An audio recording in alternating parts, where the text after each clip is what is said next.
Good morning class. आप सभी का स्वागत है। आज हम पढ़ते हैं जैव प्रक्रम पोषण।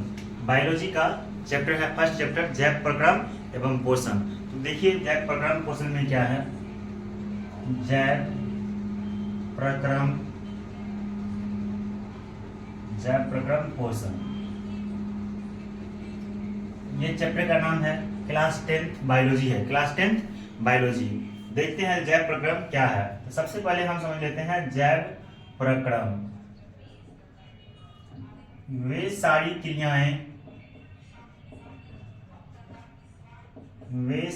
क्रियाएं जिनके द्वारा जीवों का अनुरक्षण किया जाता है,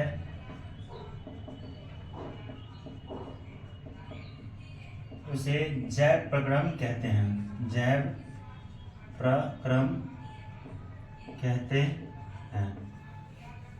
वे सारी क्रिया मतलब जिस भी क्रिया से हम या कोई भी जीव अपना मेंटेनेंस करता है, मतलब मेंटेनेंस, जो भी जीव या मनुष्य कोई भी जीव हो जो अपना मेंटेनेंस करता है, जिस भी विधि से करता है, उसे हम जैव प्रक्रम कहते हैं। जैव प्रक्रम के अंतर्गत 4 चीज आते हैं, जैसे श्वसन मतलब सांस लेना, पोषण मतलब भोजन करना, फिर उसके बाद है परिवहन, जो भोजन है उसको पूरे शरीर तक पहुंचाना, या श्वसन को है पूरे शरीर तक पहुंचाना, उसे हम परिवहन कहते हैं।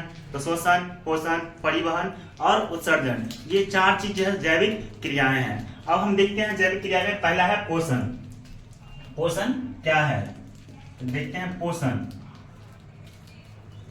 पोषण का अर्थ होता है भोजन। सीधी आम भाषा में कहते हैं पोषण का अर्थ भोजन। तो पोषण किसे कहेंगे तो वे सारी क्रियाएं जिनके द्वारा जीव अपने पोषक तत्व को प्राप्त करता है। वे सारी क्रियाएं जिनके द्वारा जीव क्या करता है, अपना पोषक तत्व प्राप्त करता है, तो वह पोषण कहलाता है। वे सारी विधि जिससे जीव पोषक तत्व प्राप्त करता है,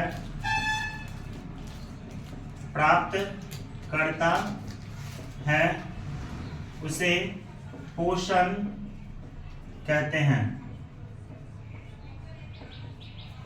वे सारी विधि जिससे जीव क्या करता है, पोषक तत्व को प्राप्त करता है। चाहे पोषक तत्व में वो विटामिन हो, खनिज लवण हो, प्रोटीन हो, कार्बोहाइड्रेट हो, वसा हो, ये जिस भी विधि से प्राप्त करेगा उसे हम क्या कहेंगे, पोषण कहेंगे। अब जो है पोषण को हम 2 भाग में बांटते हैं। पोषण को कितने भाग में बांटते हैं? पोषण को हम 2 भाग में बांटते हैं। पहला स्वपोषण, दूसरा परपोषण। पोषण को कितने भाग में बांटे हैं? पोषण को हम 2 भाग में बांटे हैं। पहला स्वपोषण, दूसरा परपोषण। अब हम देखते हैं स्वपोषण क्या है। स्वपोषण को हम ग्रीक शब्द में ऑटोट्रॉफ कहते हैं। क्या कहते हैं? ऑटोट्रॉफ।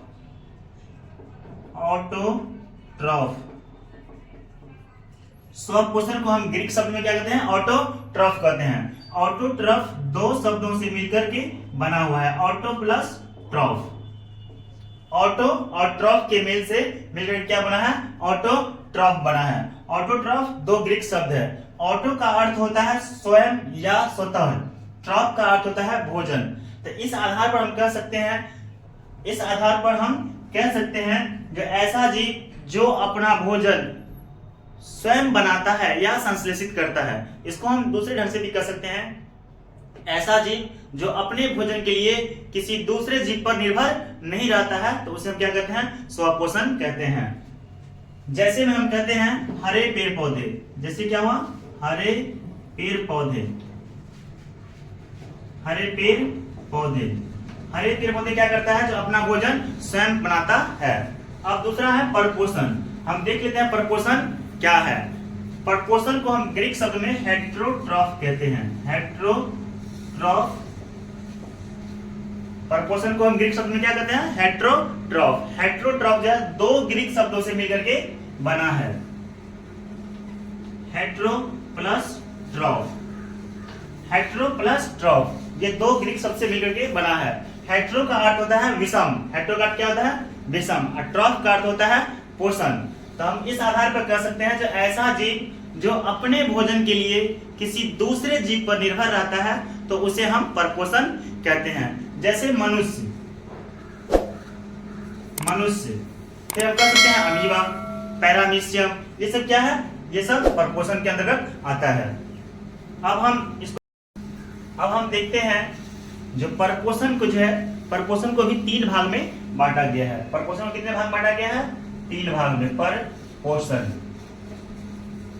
परपोषण को 3 भाग में बांटा गया है। पहला मृतजीवी पोषण, दूसरा परजीवी पोषण, तीसरा प्राणी संपोषण। पोषण को हम कितने भाग में बांटे हैं? पोषण को हम 3 भाग में बांटे हैं। कौन कौन? तो पहला मृतजीवी पोषण, दूसरा परजीवी पोषण, तीसरा प्राणी संपोषण। अब हम देखते हैं जो मृतजीवी पोषण है क्या। मृतजीवी को हम ग्रीक शब्द में सैप्रोफाइट्स कहते हैं। क्या कहते हैं? सैप्रोफाइट्स।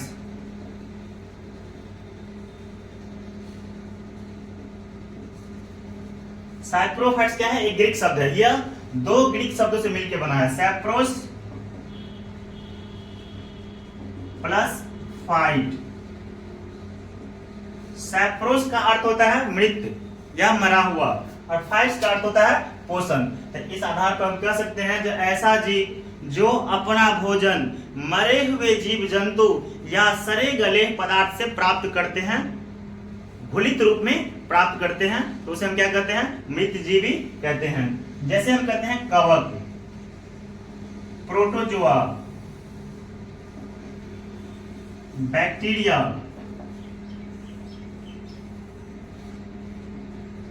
तो मृतजीवी में कौन कौन है? कवक, प्रोटोजोआ, बैक्टीरिया, ये सब क्या है? मृतजीवी है। अब हम देखते हैं परजीवी पोषण। परजीवी पोषण क्या है? परजीवी को हम पारासाइट कहते हैं, पारासाइट। परजीवी को हम ग्रीक भाषा में क्या कहते हैं? ग्रीक शब्द में पारासाइट। यह 2 ग्रीक शब्दों से मिलकर बना है, पारा प्लस साइट। पारा प्लस साइट। पारा का अर्थ होता है पास या बगल में, पास या बगल में। दूसरा है साइट, साइट मतलब भोजन, साइट मतलब हम पोषण कह सकते हैं। तो ऐसा जीव जो अपने भोजन के लिए किसी दूसरे जीव के बगल में अस्थाई या अस्थाई तौर पर रह करके वह अपना भोजन प्राप्त करता है, तो वह परजीवी पोषण कहलाता है। जैसे हम कहते हैं अमरबेल। अमरबेल पौधा में है। अमरबेल क्या है? परजीवी पोषण है। जैसे हम कहते हैं गोलकृमि, हुकवर्म एंड अमीबा। ये सब क्या है? ये सब परजीवी है। जैसे कि एक मान लो किसी को एक फीवर लगता है मलेरिया का, तो मलेरिया का जब कीड़ा होता है तो जब तक बुखार रहता है तब तक वो उसके शरीर में रह करके क्या करता है? वो अपना भोजन प्राप्त करता है। फिर बुखार फीवर ठीक होते हुए वो वहां से हट जाता है, तो वो अस्थायी तौर पर हुआ। अब है प्राणी संपोषण। प्राणी संपोषण को हम होलोजोइक कहते हैं, होलोजोइक। प्राणी संपोषण हम क्या कहते हैं? ग्रीक शब्द में होलोजोइक। होलोजोइक 2 शब्दों से मिलकर बना है, होलो प्लस जोइक। होलो प्लस जोइक। होलो का अर्थ होता है पूर्ण रूप से या पूरी तरह, जोइक का अर्थ होता है जंतु जैसा। इस आधार पर हम कह सकते हैं प्राणी संपोषण का परिभाषा, ऐसा जीव जो अपना भोजन ठोस रूप में या तरल रूप में प्राप्त करता है उसे हम प्राणी संपोषण कहते हैं। जैसे कहते हैं मनुष्य, मेढक, अमीबा, पैरामीशियम।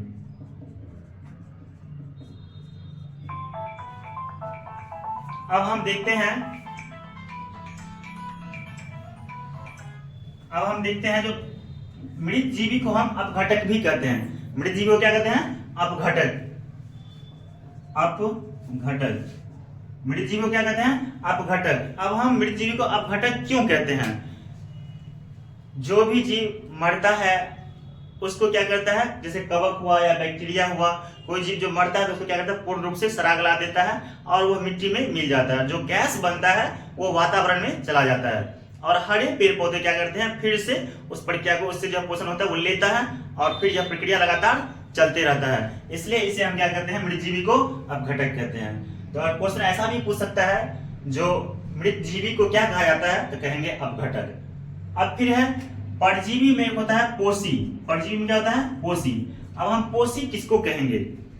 जिससे भोजन प्राप्त करेगा कोई भी जीव, और परजीवी में जो जीव होगा वो अपना भोजन प्राप्त करेगा, तो जिससे प्राप्त करेगा उसे हम क्या कहेंगे, उसे हम पोषी कहेंगे। अब आगे देखते हैं हम अगला, प्रकाश संश्लेषण की प्रक्रिया।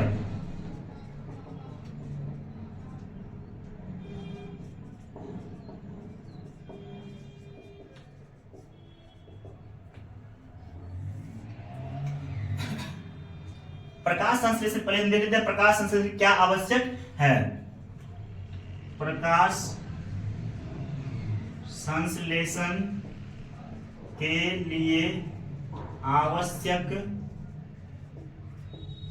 पदार्थ। तो प्रकाश संश्लेषण के लिए आवश्यक पदार्थ कौन कौन सा है? तो पहला है सूर्य प्रकाश, सूर्य प्रकाश। दूसरा है CO2 कार्बन डाइऑक्साइड। तीसरा है क्लोरोफिल।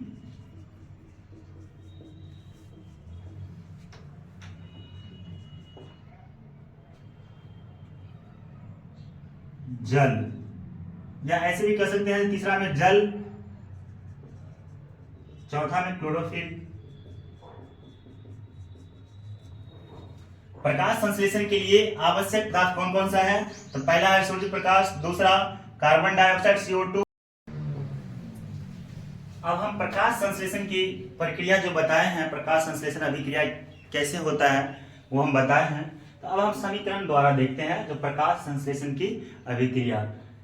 हम बोलते हैं सूर्य प्रकाश की उपस्थिति में, सूर्य प्रकाश की उपस्थिति, जब तक सूर्य नहीं होगा तब तक जो है सो पौधे अपना भोजन बना नहीं सकता है। तो यहाँ पर है जो CO2 carbon dioxide, Surya Prakash की उपस्थिति में वातावरण से कार्बन डाइऑक्साइड, और ये जड़ से क्या लेगा, जल, H2O। ये जल का सूत्र होता है H2O। सूर्य प्रकाश की उपस्थिति में कहाँ होगा, तो क्लोरोफिल में।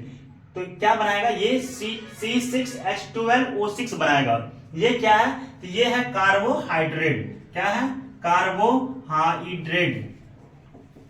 कार्बोहाइड्रेट क्या है, C6H12O6, ये कार्बोहाइड्रेट है। और ये ऑक्सीजन O2 क्या है, ऑक्सीजन, और ये H2O है, ये जल। जब हरे पेड़ पौधे अपना भोजन बनाएगा तो वातावरण से क्या लेगा, कार्बन डाइऑक्साइड, और जड़ से जल लेगा, और सूर्य प्रकाश की उपस्थिति में वो अपना भोजन बनाएगा। तो क्या बनाएगा भोजन में, भोजन में कार्बोहाइड्रेट बनाएगा। कार्बोहाइड्रेट का सूत्र होता है C6H12O6।